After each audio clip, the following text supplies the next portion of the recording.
teman-teman semuanya. Jumpa lagi di channel saya, Misher. Oke teman-teman, dalam video kali ini saya lagi ketemu sama Mbak PMI dari Palembang ya. Dia mau cerita-cerita tentang pengalaman dia selama ada di Taiwan ya. Jadi ada suka dan dukanya selama dia di Taiwan. Nah ini dia mau ceritakan ke saya juga teman-teman. Ini buat inspirasi, motivasi buat teman-teman semuanya yang masih ada di Taiwan ya. Nah ini pengalamannya setahu saya ya.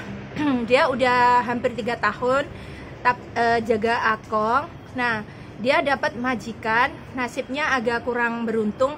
Dia dapat majikan itu kurang begitu mampu ya, jadi kelas menengah ke bawah gitu majikannya. Tapi kerjaan dia sebenarnya ya dibilang enak-enak, dibilang susah-susah. Tapi majikan nggak tinggal serumah sama Mbak PMI ini ya, jadi dia tinggal serumah sama akongnya saja. Jadi kebutuhan sehari-hari itu majikan menyediakan fasilitas ya, tempat tidur, apa makan itu dicukupi sama majikan. Hanya saja majikan ini ya kondisinya sangat memprihatinkan ya, jadi kurang mampu kayak gitu. Tapi kenapa kok masih tetap walaupun di Taiwan, walaupun dapat majikan yang kelas menengah ke bawah atau kurang mampu, mereka itu tetap membutuhkan PMI ya, karena harus merawat orang tuanya.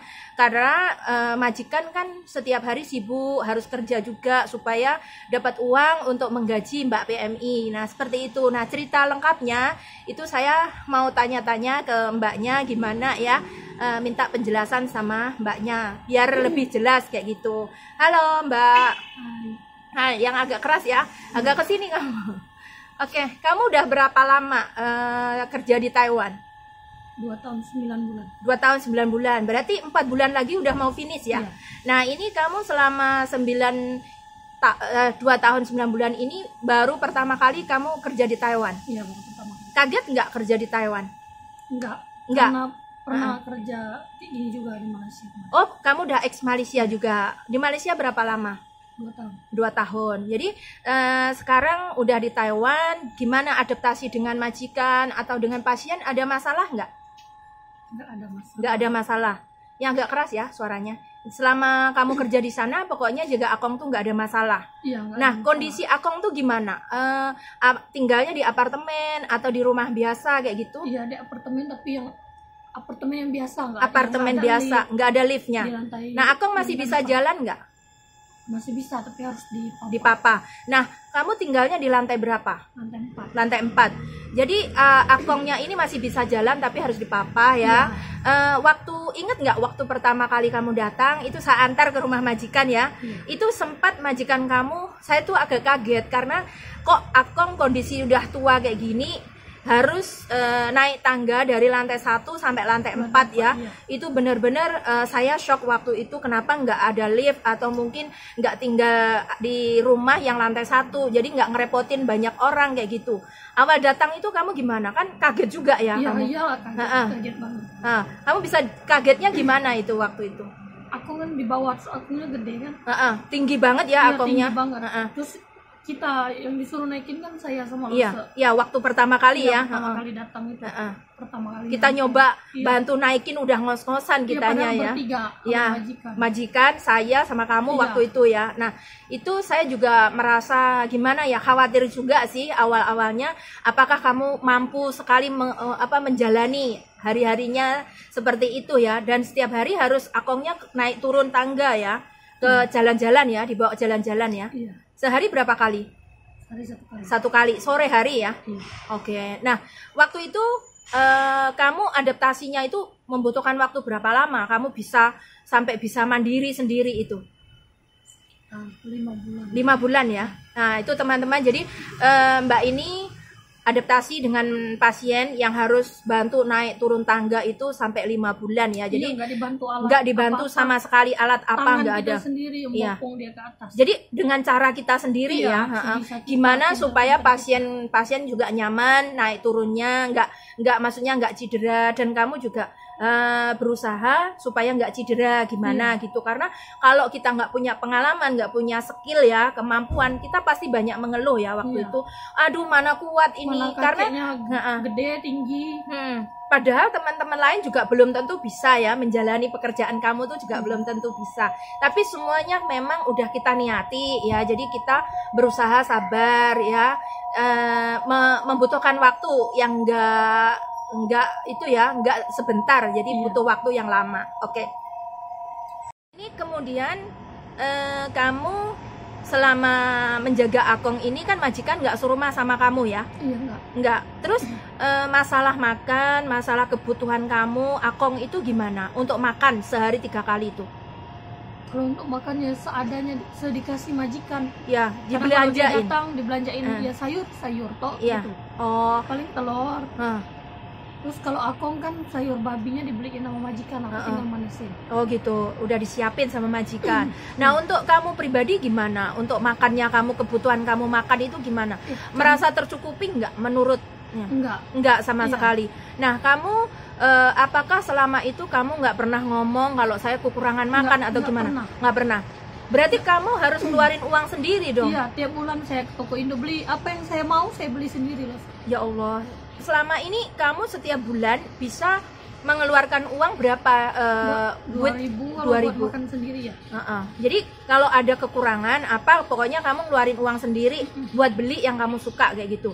Nah, menurut kamu, kamu setiap bulannya harus mengeluarkan uang sendiri 2.000 itu merasa keberatan atau biasa saja atau gimana? Komplain atau sakit hati atau gimana? Kecewa? Enggak sama sekali. Saja, soalnya buat kesehatan, buat makan sendiri itu penting loh. Oh iya, jadi nggak terlalu menuntut juga mungkin kamu ya. Soalnya tahu ya, majikan kayak gimana. Bukan sama saya saja dia kayak gitu. Ya. Sama kaki aja dia nggak terlalu perhatian pasal makan. Oh kayak gitu. Jadi selama kamu tinggal di sana, kamu juga nggak banyak menuntut ya. Karena selain kamu kadang-kadang ngeluarin uang sendiri, kita juga walaupun kadang majikan udah menyiapkan kan ya, menyediakan kebutuhan kita, tapi kadang kita itu pengen masak, pengen makan makanan Indonesia atau apa, itu kita harus ngeluarin uang sendiri. Itu sudah apa ya? Udah hal biasa ya. Jadi kamu nggak banyak nuntut.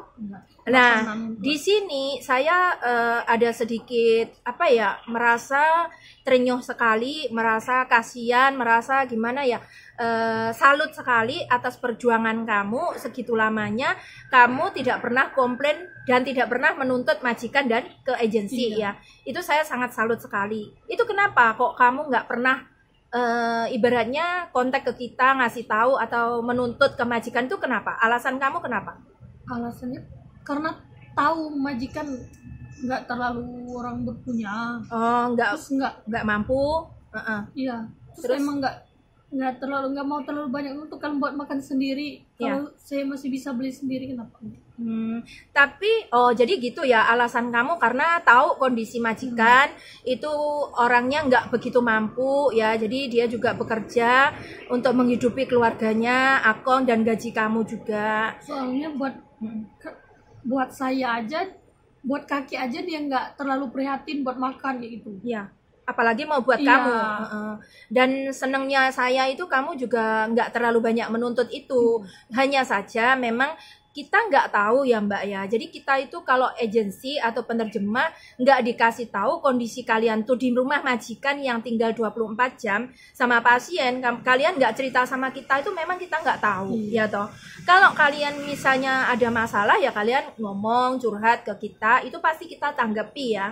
Nah, menurut kamu agensi kamu selama ini gimana saat melayani kamu, pelayanan kamu, servisnya gimana? Ya baik. Saya kan pernah ngadu juga pasal kakek ganjen kan, langsung ditanggepin. Majikan juga langsung nanggepin. Kakek itu masih ganjen ya orangnya, masih suka ngerayu-ngerayu, pegang-pegang, genit gitu.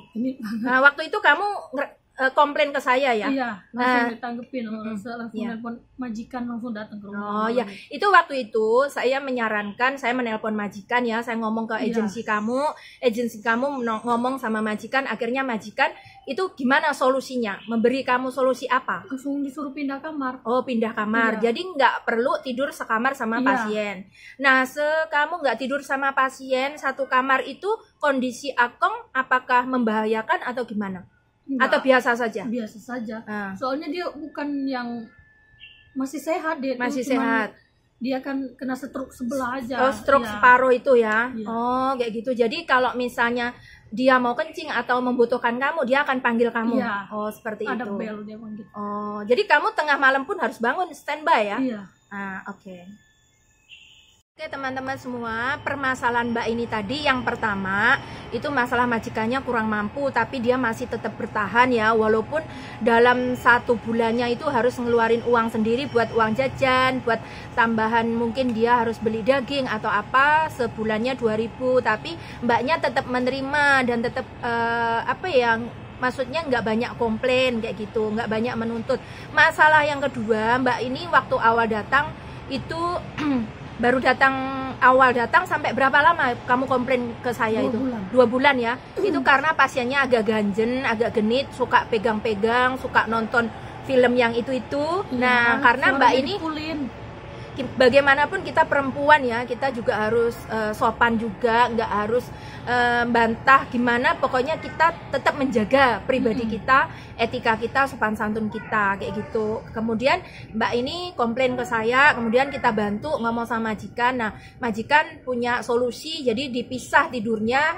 Mbak ini tidur di kamar sendiri, pasien tidur sendiri, tapi walaupun kayak gitu malam Mbak ini tetap standby ya, 24 jam maksudnya standby. Kalau akongnya panggil, kalau malam ya ada bel kayak gitu, dia tetap datang ya, bantu akong mungkin kencing atau BAB atau mungkin mau minum kayak gitu. Jadi tetap ada perhatian, nggak sama sekali nggak ada perhatian. Jadi Lause salut sekali loh ya atas perjuangan kamu, kesabaran kamu ya. Oke. Terus ada lagi mungkin pesennya buat teman-teman kamu, kan selama ini kamu juga nggak ada masalah ya. Iya. Ada nggak pesen buat teman-teman yang mungkin untuk pemula, yang mau datang nanti proses ke Taiwan, atau mungkin yang sudah di sini kadang-kadang sedikit-sedikit mengeluh, kadang minta pindah lah, apalah kayak gitu, ada nggak pesen? Kalau mengeluh itu wajar kalau pertama kan Lause. Iya. Kan waktu beradaptasi itu kan memang butuh waktu kan beradaptasi sama orang baru di rumah baru. Iya. Syukuri aja selagi dia nggak main tangan. Apa yang kayak aku tadi kan ngadu karena kakek juga ganjen. Kalau pasal makan, kalau udah enggak banget dikasih baru kita ngadu. Kalau udah ada dikasih, syukuri aja apa yang mereka kasih itu. Selagi kalau kita bisa beli, kenapa? Kan buat makan kita sendiri. Karena di Indonesia kadang-kadang kita juga makan itu nggak banyak menuntut banyak ya. Kita kadang-kadang kalau masih di Indonesia kan makan nasi, sayur, ada lauk kerupuk itu juga udah terima, lauk tahu tempe. Apalagi kita di sini kan. Di sini sebenarnya 2-3 macam lauk. Iya. Nggak ada dagingnya yang spesial banget, tapi kita ada pedes-pedesnya gitu juga terima. Kita beli kerupuk 1 bungkus 100 NT, kita bisa buat makan beberapa kali. Itu juga kita bisa mensyukuri maksudnya. Itu saya juga kadang kan bukan pasal makan aja loh. Sekarang sabun cuci piring habis, saya telepon dengan majikan. Sabun cuci piring ada, oh saya tahu katanya, iya nanti saya beli. Kalau udah 3 hari nggak beli, saya beli sendiri. Sabun cuci baju juga gitu, sering saya beli sendiri loh. Itu uangnya minta sama majikan enggak? Dia lupa atau gimana? Emang kayak gitu orangnya. Sekarang buat makan kakek aja saya sering, kalau saya beli nggak mungkin ya kakek nggak saya beliin makanan kan. Nggak mungkin saya makan sendiri. Nggak tega ya rasanya. Kadang kalau saya ke pasar gitu kan, kakek itu nggak ada buah di kulkas, kadang saya beliin juga, teringat sama dia kalau udah di pasar kan. Kalau sabun kayak sabun cuci baju itu keseringan loh. Harusnya gini aja, awalnya sebelum habis bener, kurang 1 minggu misalnya, ini saya kasih waktu tahu. Kayak gitu. Iya, kadang habis beli itu iPhone-nya itu saya kasih lihat, saya fotoin kirim ke dia. Enggak, dia di read doang itunya, chat saya cuma dibaca tapi nggak ada respon. Kadang udah 1 minggu saya habis beli kan dia datang. Udah malas saya mau nanya, ya udah gitu. Jadi bagaimanapun kamu juga tetap ikhlas lah ya, karena juga kamu di situ sama akong sama kamu sendiri. Jadi kamu seakan-akan hidup mandiri kayak gitu ya. Asalkan tapi gimana masalah gaji, lancar nggak setiap bulan? Kalau rutin? Masalah gaji rutin lancar ya. Nggak pernah saya harus nanya dulu. Jadi tepat waktu juga, waktunya gajian kamu juga digaji. Jadi kalau masalah ini ya ada plus minusnya, ada negatif positif, baik dan tidaknya itu. Kita harus bisa bisa menjalani ya, harus kita itu bisa bersyukur aja lah, intinya kita diberi kesehatan, ya toh, ya pastilah namanya kerja itu pasti ada sisi nggak baiknya, itu pasti ada. Yang Nggak penting ada orang yang enak-enak bener Iya, kerja, namanya kerja tempat orang. yang penting bagaimana cara kita menikmati kayak Iya, gitu. Kalau syukuri.